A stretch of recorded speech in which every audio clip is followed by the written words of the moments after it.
La nouvelle est tombée vendredi 24 mars. La visite de Charles III et Camilla en France est reportée, a fait savoir un communiqué émanant de l'Élysée. En cause, l'annonce d'une nouvelle journée d'action nationale contre la réforme des retraites le mardi 28 mars prochain en France, est-il précisé. Une décision prise par les gouvernements français et britannique, après un échange téléphonique entre Emmanuel Macron et Charles III.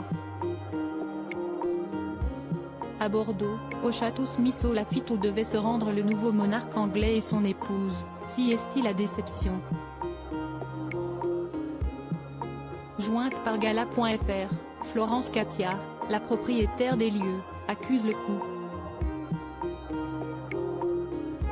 Si est triste parce que chez nous, si est un havre de paix et de beauté, et on avait invité aussi des petits viticulteurs de Bordeaux qui ne sortent bien.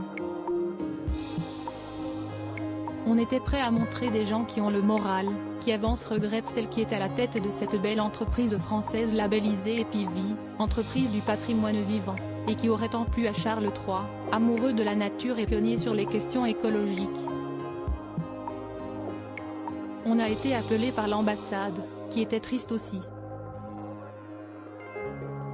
Ils ont dit que c'était reporté, pas annulé. Si est un mot triste que l'on ne veut pas entendre, explique-t-elle en gardant espoir, pour elle, mais également pour toute son équipe, qui se tenait prête à accueillir le roi avec tous les honneurs.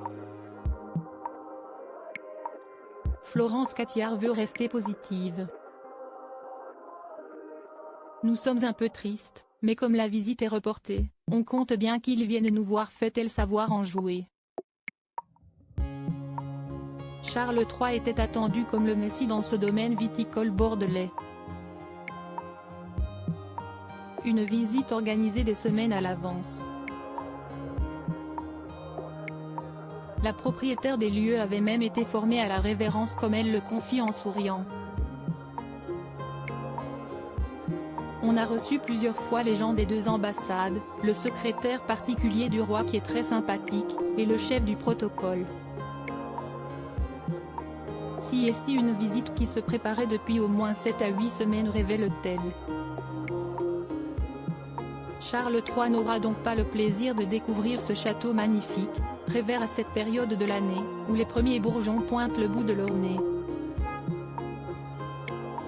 Une demeure entourée de 70 hectares de bois aux portes de Bordeaux, où chevaux, et même lamas, gambadent en toute insouciance.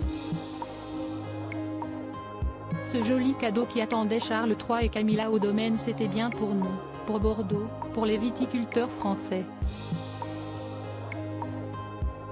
C'était magnifique qu'ils choisissent la France avant le Commonwealth, se déplore-t-elle. Mais Florence Catiard y croit dur comme fer, bientôt elle recevra la visite du roi. Charles III, elle l'attend de pied ferme. On nous a dit au début de l'été, souffle-t-elle, ce n'est donc que partie remise. La propriétaire des lieux a donc repris ses activités habituelles, attendant patiemment qu'une nouvelle date annonçant une royale visite soit de nouveau inscrite dans son agenda. À ce moment précis, elle débouchera le petit cadeau prévu pour Charles III. Une très belle bouteille. Je ne vous donnerai pas le millésime, mais c'était un millésime spécial qui lui aurait fait vraiment plaisir. On le ressortira, on le garde, parce qu'il vient de ma cave privée, avoue-t-elle en riant. Une très bonne raison pour Charles III de reprogrammer son escale à Bordeaux.